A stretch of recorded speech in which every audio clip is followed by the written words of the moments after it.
Good evening. Thanks for joining us. I'm Brian Wolf. I'm Ashley Paredes. Thanks for joining us on this election night. We'll be bringing you the results as they come in. You'll also notice we're running them at the bottom of your screen, so check those out. We're bringing you live team coverage from our network of reporters across the state. From San Antonio to Austin to Dallas, we've got all the races covered. Now to the biggest race right here in Bexar County, that of Bexar County Judge. We just heard former Mayor Ron Nirenberg raced out to big leads over incumbent Peter Sakai.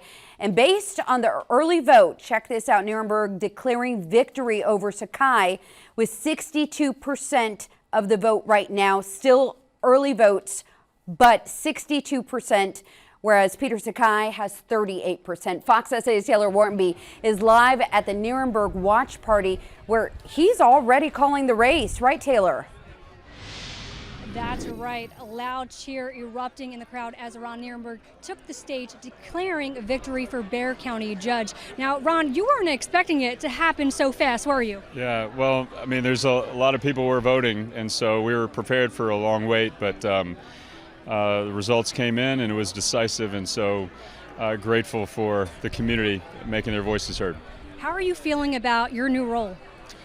Well, we have another election to go through, so we're not taking November for granted. We're going to run a vigorous campaign, but I am looking forward to the work ahead. And you know, if the people speak again, God wills it, we're going to get down to work. I am excited about it. It is a large task. We've got significant issues we've got to deal with at the county, from growth management to the healthcare system that continues to widen in terms of access to health care for our community, to the criminal justice system issues that require a lot of collaboration to solve. So I'm excited for the work. It is a big task ahead, and so we're ready to get to work.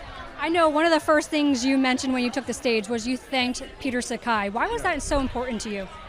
Well, Peter Sakai has had an honorable career as a district court judge, a children's court judge, and in his service as county judge. We obviously have differences of opinion on how that office should run, but I want to respect the fact that he's run and served honorably. And you know, I expect that we're going to continue both to work for the benefit and for the future of this community. So again, I want to respect a good public servant as I take the helm. Amazing. Thank you so much for taking the time to talk to us. We appreciate it. Now, he did mention the message is clear. They want to get right to work here in Bexar County. I want to send it back to you in the studio. Well, the race represents Congressional District 23 in Washington. Incumbent Tony Gonzalez trying to stave off Brandon Herrera to represent Republicans in the November election. It's a rematch between the two, with Gonzalez struggling over the last few weeks because of revelations of an alleged affair he had with a staffer who died by suicide. Here's a look how that race is going, with 54% of the precincts reporting Tony Gonzalez, the incumbent, in the lead with 45% of the vote. But this one's going to be a squeaker and likely headed to a runoff. We'll have to wait and see as the final results come in. Gonzalez, who was endorsed by President Trump before word of his affair got out, choosing to watch the results in private tonight. Jay Avila kicks off our team coverage with how the scandal could affect tonight's results and the general election. Jay. Gonzalez's chief opponent and even some in his own party have called for him to resign because of that alleged affair. But in the few public appearances that Gonzalez has made of late, he has called those allegations personal smears and untruthful rumors and says he'll let the voters decide. Gonzalez ran against challenger Brandon Herrera, who he narrowly defeated in 2024, and two other candidates, Kiko Canseco and Keith Barton. But the race has been overshadowed by Gonzalez's relationship with a staffer, Regina Santos Aviles, who died by suicide by setting herself on fire last September. Aviles' estranged husband shared text messages, some of a sexual nature, between Gonzalez and his wife. The three-term congressman entered the night knowing even if he won the primary or a runoff in May, he would still face an ethics investigation in the House. They can show up on Congress and take votes, but obviously there's kind of a cloud that hangs over them until the thing is resolved, and this kind of thing doesn't resolve itself quickly. There will be consequences in the general election, I think, that will be more significant, not only to him, but to the party he purportedly represents. Election Day message that didn't mention the controversy. With an area that's larger than 30 states and a border that stretches more than 800 miles, our district is more than just a mass of land. It's God's country. And whoever serves you in this seat has a great responsibility to fight and work for every inch of it. Now, the 23rd congressional district is really vital for Republicans. They hold such a narrow margin in the House. It's a solidly red district, but in November, if there's not an incumbent there running and instead it's an open seat, well, Democrats might see a chance to possibly flip that district. I'm Jay Avila, Fox News at 9. Jay, thanks. Gonzalez's challenger, Brandon Herrera, fell just over 400 votes short of ousting Gonzalez. That was 2 years ago. He's hoping for redemption tonight. That's right. Fox SA's Yami Virgen continues our team coverage from Herrera's watch party in Bernie. So how are things looking right now? Well, he's not going to be here for about another hour. Right now, the numbers, Tony Gonzalez, as Jay mentioned, has 45%, 40% for Brandon Herrera reporting right now. And it is a large district right across the border with Mexico. And it's so different. It goes from San Antonio, which is the 7th largest city in the U.S., all the way to Loving, Texas, where only one vote was cast tonight. So they're going to have to cover a large area and many different interests. And of course, like Jay was mentioning earlier, you have everything that has been going on right now with Gonzalez and the staffer who tragically died. So some of the voters may have been swayed by that. We will see later on tonight. We did talk to Brandon Herrera a little bit earlier about what will happen tomorrow morning if he gets to continue. How we're going to continue to do the same thing we've always done, which is try to represent the conservative voice of the district, and not only that, but actually represent the voice of the district in general. I think there's a lot of people, especially in West Texas, who feel like they've been forgotten, and the truth is they have been. Politicians in the past have only campaigned in the areas that are, major voting centers, and then they leave everybody else out to dry. I think it's time that ends. All right, and like we said, he should be here. They told us around 10 o'clock tonight, so we will have a lot more coming up from Bernie. Yami Virgen, Fox SA. Yami, thanks so much for that. Democrats who hope to represent their party on the November ballot for District 23. Here you can see right here with 56% of the vote. Katie Stout in the lead right there over Santos Limon with 23%. And again, less than 50% of the precincts reporting.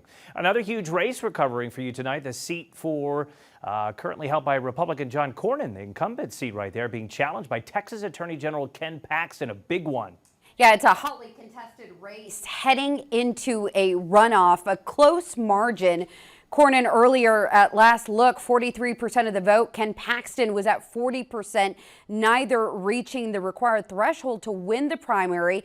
It was an outcome many had anticipated. Vinny Martirano is in Austin for us tonight. He continues our live team coverage from Cornyn's camp. Vinny, how are things looking?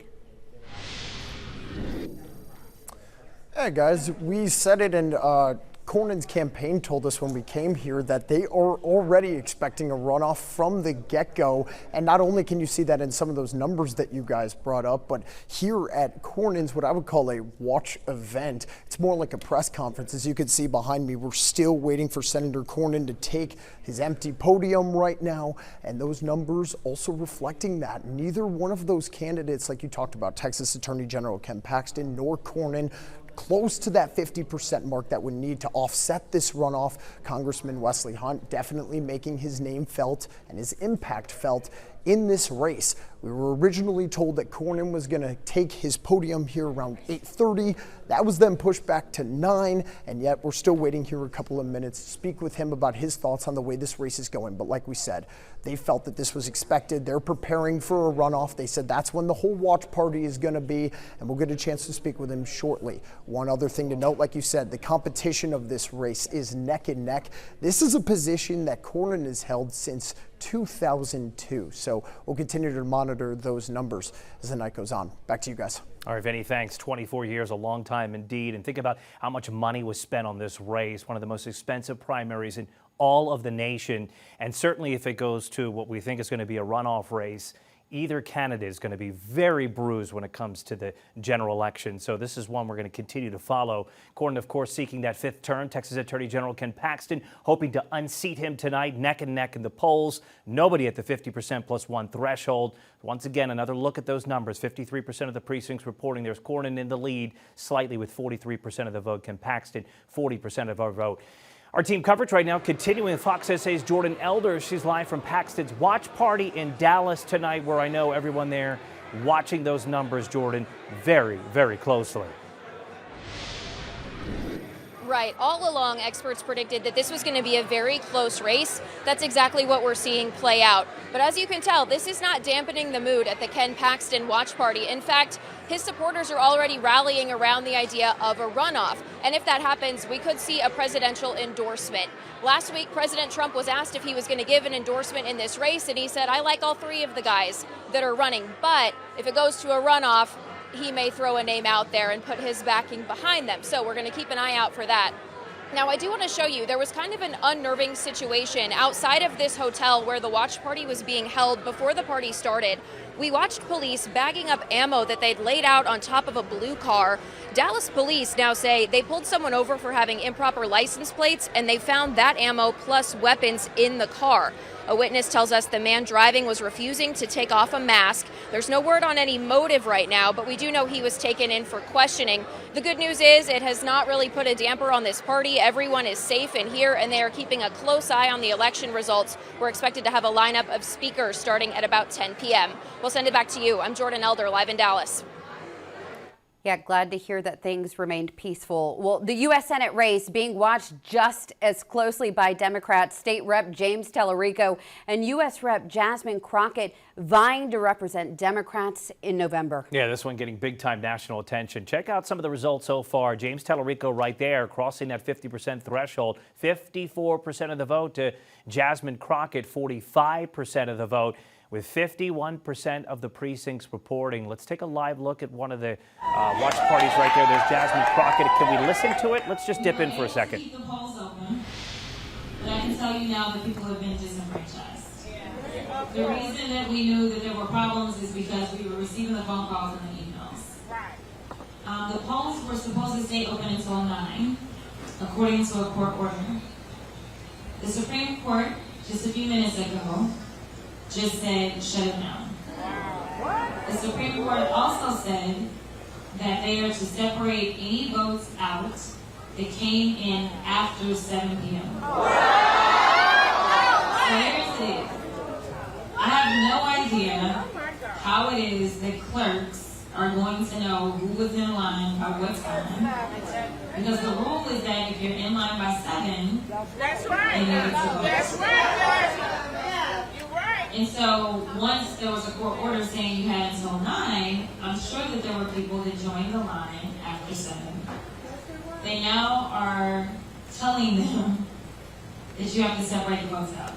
What this means is that we will not know what votes are to be tallied on election day out of Dallas County. For sure, we won't know that tonight. So knowing that Dallas County is a big dump of votes, we, in my opinion, will not know the election results overall tonight. We need to see the Dallas County votes. You win. To see where they are. I mean, if the early vote comes in, which we may have the early vote soon, if it comes in and I'm losing Dallas County, then we know kind of where this thing is going. So that's my news, is that we're not going to have the election results tonight, in my opinion, based upon what specifically is taking place in Dallas County. Unfortunately, this is what Republicans like to do. And so they specifically targeted All right, you're listening to Jasmine Crocker right there at her watch party. She's talking about voting improprieties there in Dallas, specifically in the county there, where voters had to get an extension, right? 2 hours extended. It was supposed to close at 7, but a judge's order extended that to 9 o'clock. That has since passed. You're hearing Jasmine Crocker talking right now that votes need to be separated, according to her and her party, meaning that she does not believe final results will come in tonight. That remains to be seen, though. Yeah, that's right. That's because earlier hundreds of people were turned away over in Dallas. They have what's called a party line polling location sites, and that's different from years past. So if you show up, you have to be of that party to vote. So a lot of people went to the wrong location. That kind of mixed everything up, and that led to the extension. But we now have a live report. Yeah, let's go. Crockett's challenger to run against either Paxton or Cornyn in November is State Rep James Tallarico. Tallarico gaining national attention after his interview was pulled from The Late Show with Stephen Colbert. A lot of people watching that one, drawing in more than 85 million views when it was posted online. Here's another look at how he's doing in the race. 52%. Whereas Crockett, 47% right now. Andrew Lemparski is covering Tallarico tonight. He continues our live team coverage from Austin. Tell us how things are going there. Yeah, supporters of Tallarico are glued to the screen tonight, watching these results come in, just watching Jasmine Crockett's statements just a few moments ago. Tallarico has been touring the state for months now on what he calls the Take Back Texas tour. He, wrapped up a whirlwind campaign today right back at home in Central Texas. Today he stopped by his hometown of Round Rock. This is a campaign, again, that started about 6 months ago with his challenger, Jasmine Crockett, joining the race back in December. Since then, it's been conflicting poll after conflicting poll, and I can tell you, hearing from his supporters today, there is a level of confidence about what will happen tonight. And if it's not James, it will be James in the future. It is clear from early voting turnout that Democrats in Texas are energized in this primary. Of course, Jasmine Crockett up in Dallas tonight. Tallarico supporters that I've spoken with throughout the day tell me no matter who the Democratic nominee is, that's who they'll be supporting in November. For now, reporting live in Austin, Andrew Lamparski. Texas House District 125, which covers parts of West and Northwest San Antonio, will be getting a new representative come November. That's because State Rep Ray Lopez, who currently holds that seat, is retiring this year. So looking at the Democratic side right now, 59% of the votes reported, 41% are going for Reina, 34% Barrientos Vela. And for Republicans, right here, take a look. Martinez, 57% already. Mercer at 43%. Both of them about 50% of the precincts reporting, so this is not written off just yet. Former Bexar County Constable Michelle Barrientos Vela is among 4 people running to replace Lopez. Fox SA's Karina Hollingsworth continues our team coverage. She's at Vela's watch party tonight. Looks like you just stepped outside. What'd you learn out there, Karina? Brian, Ashley, as the numbers continue to come in, Michelle Barrientos Vela says she is hoping for a big win tonight still. She told me that education and healthcare are some of the things she plans to focus on if she takes home that big win tonight. Now, Barrientos Vela is a former Precinct 2 constable hoping to make a political comeback tonight. She was convicted and later acquitted of criminal charges for tampering with records dating back to October of 2024. Barrientos Vela says she feels she was the subject of malicious prosecution because she was the first woman to hold the Precinct 2 constable title. She also had an unsuccessful run for Bexar County Sheriffs in 2020, but she says her love for her community motivated her to run for House District 125. The former constable says she is ready to get to work. There's so many things on the House floor that we got to look at. Of course, affordable health care, education, criminal justice reform as a journey that I've gone through, mental health, immigration, inhumane treatment of the immigration process. There are so many things at stake right now at our national level, so we have a lot of work to do on the House floor. Barrientos Vela says while she is very hopeful to make it to the November election, she says if she does not win tonight, she is open to sitting down with the Democratic candidate for District 125, discussing how they both can help the district now. And once again, she says that she is still very hopeful to take home that win tonight. But as the numbers come in, we'll continue to keep you updated. Reporting live for Fox SA, I'm Karina Hollingsworth. And back to the Live Desk. We're following the race to represent Congressional District 21 in Washington, an open seat. Candidates running to replace Congressman Chip Roy, who is running for Attorney General. The seat covering parts of San Antonio's north side, Comal County, as well as areas in the Texas Hill Country and portions of Hays County. So let's go ahead and take a look at those results. Taking a look, the Republican candidates, it was a crowded race, over a dozen candidates running, but former Major League Baseball player Mark Teixeira, 61%. He was endorsed by President Trump. Let's go ahead and take a look on the Democratic side there. You have Kristen Hook, who is leading also at 61% right now. She has her PhD in animal behavior and is a biological scientist, by the way. So, of course, we're going to keep an eye on both of these sides of the race. And, of course, they are both vying to take over Chip Roy's seat. Of course, the winner on both sides will face each other in November, fighting to win the District 21 seat and to have that voice in Washington, D.C., a seat that Roy has held since he was elected back in 2018. That is the latest from the Live Desk. Our team coverage of the race continues with Fox SA's Ethan Trejo. He's at Peter Sakai's watch party. Let's find out if Peter Sakai has conceded the race, with Ron Nirenberg claiming victory in the primary race.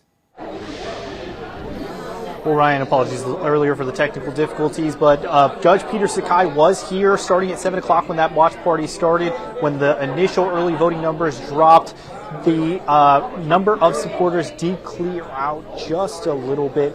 There was almost a hush that drew over the crowd, but Sakai was encouraging his reporters that it's not over until it's over. But around 15 minutes ago, Sakai took the podium again and told his supporters that he is going to spend the rest of the night watching the numbers with his family in a private setting. So he has unfortunately left this watch party. He is going to be watching those numbers, but we're going to keep you updated with all of the latest from Sakai HQ and any updates we received right here. I'll send it back to you guys. All right. Taking another look at the results for key races, looking at the Republican side for a U.S. House seat for District 23. This one's a squeaker. 57% of the precincts reporting as Tony Gonzalez, the incumbent, in the lead over Herrera by just a little bit right there, or it's close right there, as you can see. And take a look at the Democratic side right here. You can see some more results right there. Ashley? Yeah, 55%. Padilla Stout at 55%, 47% of the precinct reporting so far. Santos Limon at 24% in right now. All right, Fox SA has you covered for today's primary. We're going to be posting results around the clock so that anytime you can head to foxsanantonio.com, click at the tab at the top of your screen. It'll take you right to the results. We'll also have it posted on Facebook, X, our YouTube pages as well.